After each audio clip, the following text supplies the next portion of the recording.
Like being in a treasury and you are dealing in that, so what is the impact like if anyone is dealing in the dollar? So there is also the gain and losses are there. So how to recover that? This is one. And what are the role of treasury in that things? So, and what is better, dollar or rupees? So this is also the question in the mind of the people. See, now though all exporters which I have been dealing with, but they really want, certain areas, certain countries, they are willing to work on rupee side, but then certain countries they are more dealing up in dollar segment side. So the issue is real fact. It's a liquidity is the issue. But internationally, bigger countries are not letting us also invoice that in rupee segment. But it is a terms and conditions what you guys put it on the exporter puts it on the importer, when they are invoicing it. That's one area that needs to be seen. So on the FX areas, when we talk about the treasury side, whether it's a big exporter or a small exporter, everyone has to manage their foreign exchange risk quite well. That includes from the funding strategy side, or that includes from the strategies which refers to the dollar risk hedging side. One needs to hedge their currencies.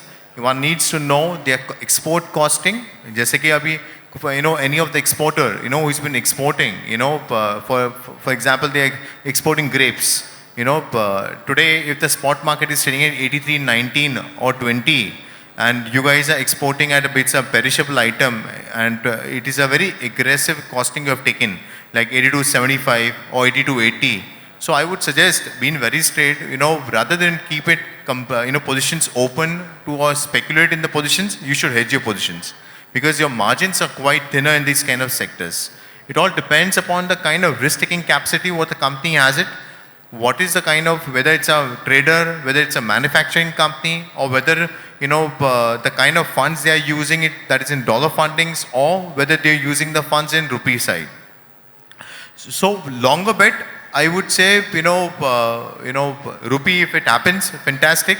But if, large corporates also, they are still dealing in, dollar segment side. They are trying to push it that segments. It will happen, but it is a slow process.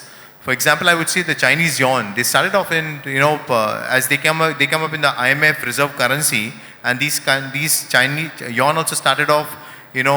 Companies, they themselves started out using Chinese yuan in 2000 since 2009. Today, they are the world's leader in the exports area. They have been the biggest trading partner with all the continents. You name the continent, they are the biggest trading partner. You name it America, they name it Europe, you name it Russia, you name it India, you name it Africa, they have been the biggest trading partners. In spite of being the biggest trading partner in the world markets, the dynamic says they still have been at 4.5% of the total currency exchange, for the volumes, what they're doing in the export side. So that is something which is more important. That's the dependency on the dollar needs to be removed. I would say the certain countries what we can deal on that segment side. Yeah, that's true actually. Yeah. And hedging is one of the solutions we can say. Yeah. So this hedging is definitely an exporter needs to hedge their, with the banks, or whether they are doing, if their positions have been taken on the future side also, but it all needs to be from the hedge perspective. A businessman needs to be very clear that my profits are coming first in the business, currency profit is second. If you make this mistake and make a currency as your profit center, we have seen that companies have lost businesses out of it. So my request is, it's just a suggestion by us, by Finrex, that you should be looking from the hedging side rather than doing any kind of speculation matters. That's good. So we can implement that in our business to get the profits and margins actually. So as a banker, sir, I want to ask you, there are multiple things. If I want to, like I am now dealing with Iran, and Iran is also dealing in the INR trade only, no any other currency actually we know. And we are facing the problem that shortage of INR with the bankers of Iran. So that is why the trade has some challenges. So if India is dealing now with the INR currency with other countries, is it the same problem will happen to them also, and what will be the impact on the trade, and what is the role of bank in that case? See, as I told you, the new arrangement, the special rupee Vostro, is quite similar to the earlier arrangement, but with few tweaking here and there. Now, as Kasturi mentioned, here I can get my local currency. If it is a freely convertible currency, I can convert it into rupees. And I can have that excess rupees available for trade at any given point in time. Uh, the country that you specifically mentioned, Iran, and the rupee shortage, the challenge there is there are a lot of sanctions around it. Okay, so I cannot involve a third currency similar to how Russia deal is happening in today's day. And that is where I see that we have seen the shortage of rupee. Now, when there is enough bilateral trade happening, okay, this shortage goes away. Once the bilateral trade comes down from one side of the country and the other side goes up, then this challenge comes up. Especially for sanctioned countries. I am reiterating, your FATF, SDN sanctions, that is where you will see these challenges. Now, countries where there are no sanctions per se, there you will never face this challenge of shortage of any of the currencies. Be it rupee or be it the local currency for that country. So that is where we will not be facing this challenge. But yes, for sanctioned countries, it is going to be a challenge. Okay. So as a bank, like how many countries you are currently dealing with any rupee invoicing transactions? So it is permissible to deal with almost all countries. Okay. In fact, we have opened our special rupee wastros with RBI permissions because it requires RBI permission with 15 countries. But again, I'll say the trades are few and far. So I cannot boast by saying, I have done 1 million transactions or lakhs of transactions. Unfortunately, we haven't reached that stage. Okay. So the challenge is still there for the acceptability to come up significantly. Yeah, that's true. Correct. So just to take that point forward of hedging, the rupee invoicing is giving you a natural hedge, and that is where your foreign exchange risk is getting eliminated for the Indian buyer. For the Indian seller, whichever way, if it is an importer then buyer or if it is an exporter then the seller. Just to take a leap forward from your point is that every business, be it an SME, be it a corporate, you should have your basic simple hedging policy in place. As simple as कि मैं मेरा जितना भी export करूँगा, I'll hedge 50% of it. It can be as simple as that. If I am going to export $1 million worth of merchandises this year, hedge 50% of it. At least you will ensure your average costing will go up. Traditionally, what happens is exporters have seen, especially if you are an experienced exporter, you would have seen that rupee always depreciates. There is a perennial 4% depreciation yet you will see year on year. But now with the dynamics changing, the interest rate differential between US dollar and Indian rupee, which always has been in the range of 4%, is now almost close to 1%, is when you will see the changes happening because you're not receiving enough forward premiums. But that doesn't mean that you start taking exchange risk, right?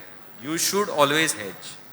Decide the percentage, that's up to the company, that's up to the promoter's individual perception, and then you can keep changing the percentage as and when you go forward, increase your business and all, and you will see it will help.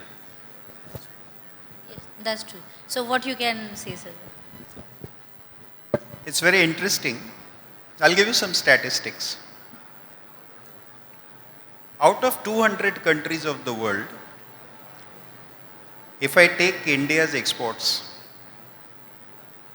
almost to 104 countries, our export is less than $500 million annually, all products put together. This is the statistics released by Director General of Commercial Intelligence and Statistics, Government of India. The question is, if my export to 104 countries is so small, why can't I use the rupee mechanism to expand my export in these countries? Because what happens on the other side? If their currency is devaluating, depreciating against dollar, the local cost of buying goes up. So to some extent, I am able to reduce their buying cost. And if that is suitable for both of us, that they import something from me, I import something from them. So wherever there is a possibility of bilateral trade, wherever there is a possibility of enhancing bilateral trade, it will automatically give opening for rupee invoicing. And it's interesting to see. Again, I'll come back to the basics. What is the requirement of human beings? It's food. So food and agriculture is likely to be traded, whether you like it or you don't like it. People, as migrants, people go from one country to another country. What is the first requirement of the migrant who doesn't have a single coin in his pocket? He wants to eat. Somebody has to do charity, somebody has to pay money for that. Because without the food, we cannot survive. If we understand this particular aspect, we will automatically understand the importance of expansion of the trade. Because India is an agricultural country, our exports are not that significant. Our imports also are not that significant except for products like sunflower oil, soybean, etc. But there is a great scope of rupee invoicing, and if it can help me reduce my dependency on some other currency, it will always be a very good thing to do. So personally speaking, I feel that I should promote rupee invoicing. I should more promote with those countries from whom I am buying something, because then that automatically gives me a kind of security in my trade, also a kind of security in my profit, because when I invoice in rupee, I am not worried about the fluctuation cost. I am not worried about the impact of fluctuation in my actual earning, and that is something I should look forward to. So in my personal opinion, we should promote rupee invoicing, and for all of you, those who are new startups or small scale industry, please go to the RBI website. There is a call, you can very easily do a Google search right there, frequently asked questions on rupee invoicing, and the entire mechanism of rupee invoicing has been explained in some 18 or 19 questions, very easy to understand. You will also be able to educate your banker if he is not aware of what exactly it is, and you start operating on this issue. As long as trade is happening between two countries, this is definitely workable, and we should try to do this, because that will ultimately reduce our dependence on other economies, and we will be self-reliant to some extent. Thank you so much, sir. I hope there are a lot of insights with the rupee invoicing and treasury.